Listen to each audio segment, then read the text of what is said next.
আমার বাসা সিলেট বিভাগের বিয়ানীবাজার থানার একটা গ্রামে। তাই জরুরি কাজে আজ হঠাৎ করে সিলেট শহরের উদ্দেশ্যে রওনা হলাম। বাসে করে যাচ্ছিলাম, প্রচন্ড ভিড়। আমি সিট পাইনি, তাই দাঁড়িয়ে আছি বাদুরঝুলা অবস্থায়। হঠাৎ অনুভব করলাম কে যেন বাম হাতে একটা চিঠি ধরিয়ে দিছে। পিছন দিকে তাকিয়ে দেখি একটা মেয়ে বাসে বসে মাথা নিচু করে হাসতেছে। বুঝতে বাকি নাই চিঠিটা ওই মেয়েটাই দিছে। এই প্রথম কোনো মেয়ে আমাকে চিঠি দিছে, তাও আবার রঙিন চিঠি। আবেগটা কোন পর্যায়ে গেছে বলে বুঝাতে পারবো না, কিন্তু দুঃখের বিষয় বাসের মধ্যে চিঠি পড়ার পরিস্থিতি নেই, প্রচন্ড জাকি। যদিও চিঠিতে কি লেখা আমি জানি, একটা সুন্দরী মেয়ে একটা ইয়াং ছেলেকে চিঠিতে কি লিখবে তা তো পাগলেও জানে।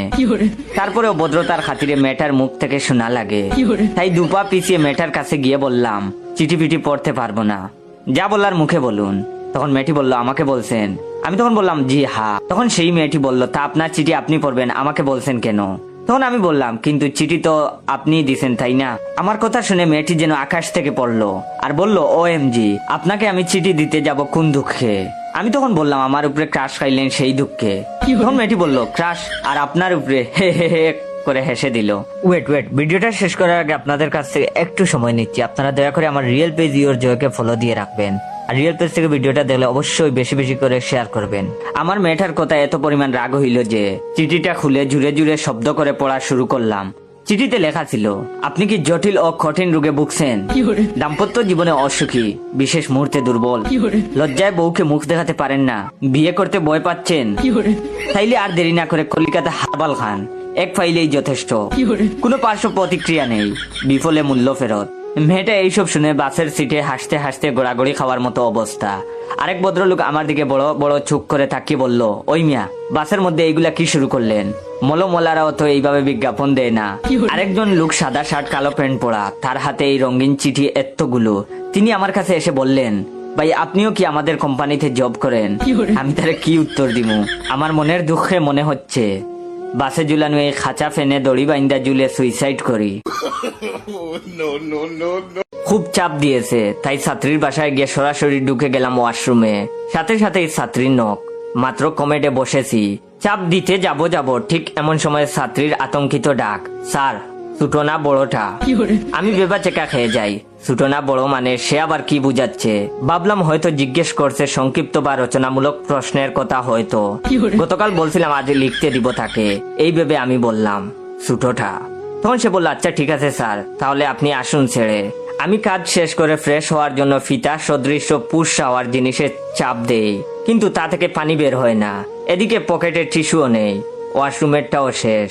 আমি তখন উঠে গিয়ে কমেডের ফ্লাশে চাপ দেই, কিন্তু পানির দেখা নেই। আমার চোখ মুখ শুকিয়ে আসে। অন্যান্য টেপে ঘুরাই, পানি আর বের হয় না। অবশেষে ঝর্ণার টেপটা ছাড়তেই জমে থাকা পানি এসে মাথার উপর পড়ে, শরীর ভিজে যায়, কিন্তু যা ভেজার দরকার তা আর ভেজে না। খেয়াল করি ঝর্ণা ছুঁয়ে ফুট পানি পড়ছে। খেজুরের রস যেভাবে নল দিয়ে একটা ইন্টারভাল দিয়ে পড়তে থাকে, আমি পাশ হতে বদনাটা নিয়ে তীর্থের কাকের মতো তাকিয়ে আসি উপরে বদনা ধরে। প্রতি 5 সেকেন্ডে 1 ফুটা করে পানি পড়ছে আর অল্প অল্প করে জমছে। এভাবে কেটে যায় 15 মিনিট। দরজায় আবার ছাত্রীর নখ, স্যার ছোটটা করতে এত সময় লাগে, ডায়াবেটিস আছে নাকি আপনার? এবার আমি বুঝি এই ছোট সেই ছোট না। আমি তখন বিরক্তি নিয়ে বলি, কি অদ্ভুত, তোমাদের ওয়াশরুমে তো 1 ফুটও পানি নাই। কাজ শেষ, কিন্তু পরিচ্ছন্নতার কাজ এখনো বাকি। 15 মিনিট ধরে বদনায় ফুটায় পানি জমাচ্ছি, তুমি বলবা না আমাকে আগে এই অবস্থা? ছাত্রী তখন খিলখিল করে হেসে দিয়ে বলে, আমি তো আগে আপনাকে জিজ্ঞেস করছিলাম ঢুকতে দেখে ছোট না বড়, আপনি তখন বললেন ছোট, তাই ভাবলাম এতে আর কি নোংরা হবে, তাই বলছিলাম। আচ্ছা, মিথ্যা তো আপনি বলেছেন আমাকে। যাই হোক, টেনশন নাই। আমি ডাইনিং হতে দরজার সামনে 1 বোতল মিনারেল ওয়াটার রেখে যাচ্ছি, আপনি এক ফাঁকে নিয়ে নিয়েন। আজ আসলে আমাদের পানির লাইনে কাজ করছে, জমানো পানি সব শেষ। ভাইরে ভাই, আমি সব বুঝতে পারি, কিন্তু আমি এখনো ছোট বড় বুঝি না। আমি একটা আহম্মক, অপেক্ষায় আছি কখন ছাত্রী 1 বোতল মিনারেল ওয়াটার রেখে যায়। পাশের বাসার নুসরাত কোনো এক বিচিত্র কারণে আমাকে সব সময় বুঝাতে চায় সে আমার থেকে অনেক উচ্চমানের। মানে আমি যদি হই বাংলার তাজিং ডং, সে নিজেকে বুঝাতে চাইবে নেপালের এবারে। বাস্তবে তার দিকে এলাকার কোনো কামলা পুলা পাইনও তাকায় না, কিন্তু সে আমাকে বুঝাতে চায় তার অনেক কারেন্ট, তার জন্য ছেলেরা পাগল হয়ে অনেকেই এখন পাগলাগারোতে আছে। নুসরাত মনে করে তার এইসব আচরণে আমি জ্বলে পুড়ে সারখার হয়ে যাই। অথচ আমি জ্বলিও না, পুড়িও না, শুধু মজা নেই। আমাকে জ্বালানোর দৃঢ় সংকল্পে গত রমজানের কোনো একদিন সে আমাকে বেলকনিতে দেখেই কাকে যেন ফোন দিল। ফোন দিয়ে জোর গলায় বলছে, বাবু তোমাদের আজকে ইফতারির আইটেম কি কি? অফাস থেকে কি উত্তর এলো আমি শুনিনি, তবে আমি স্পষ্ট দেখতে পাচ্ছি নুসরাতের মোবাইলে প্রথম থেকেই অফ। নুসরাত আবার বলতে লাগলো, বাবু তুমি আমাদের ইফতার আইটেমের লিস্ট শুনবা? আমাদের তো অনেক লম্বা লিস্ট। আচ্ছা তারপরেও বলছি শুনো। এইবার অনেকটা উচ্চ গলায় নুসরাত বলতে লাগলো, আমরা সাধারণত পাকুড়া, পুঁই পাতার চপ, ডিম চপ, আলুর চপ, বেগুনি, টানা পরোটা, নিমকি, মিষ্টি, সিঙ্গাড়া, আফলাতুন, জাল সমুচা, পানির সমুচা, কিনা সমুচা ইত্যাদি দিয়ে ইফতার করি। তার উপর কমপক্ষে 20 ধরনের ফল ফলাদি তো থাকেই। আমি শুনে তো একদম থ হয়ে যাই। যাদের বাসায় একটা মুরগির বাচ্চা জবাই হলে পাড়ার সবাই জানে।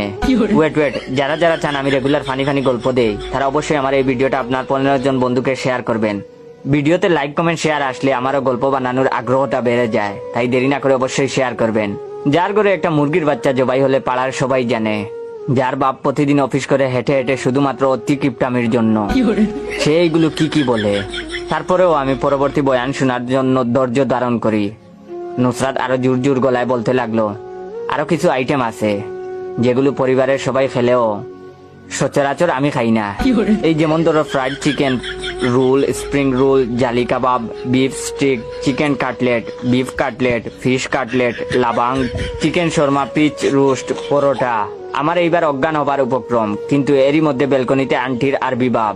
আন্টি এসে নুসরাতকে ধমক দিয়ে বললেন, এই মেয়ে এখানে বসে নষ্ট মোবাইল দিয়ে কার সাথে কথা বলো? তোমাকে না বলছি চুলা আর সেহরিটের টাকা বাদ গুলো বাঁচতে, নইলে কি দিয়ে ইফতার করবে? আমি দূরের নীল আকাশের দিকে তাকাই। আকাশটা স্বচ্ছ দেখালেও নুসরাতের মুখে শরতের কালো মেঘ আমি স্পষ্ট দেখতে পাচ্ছিলাম।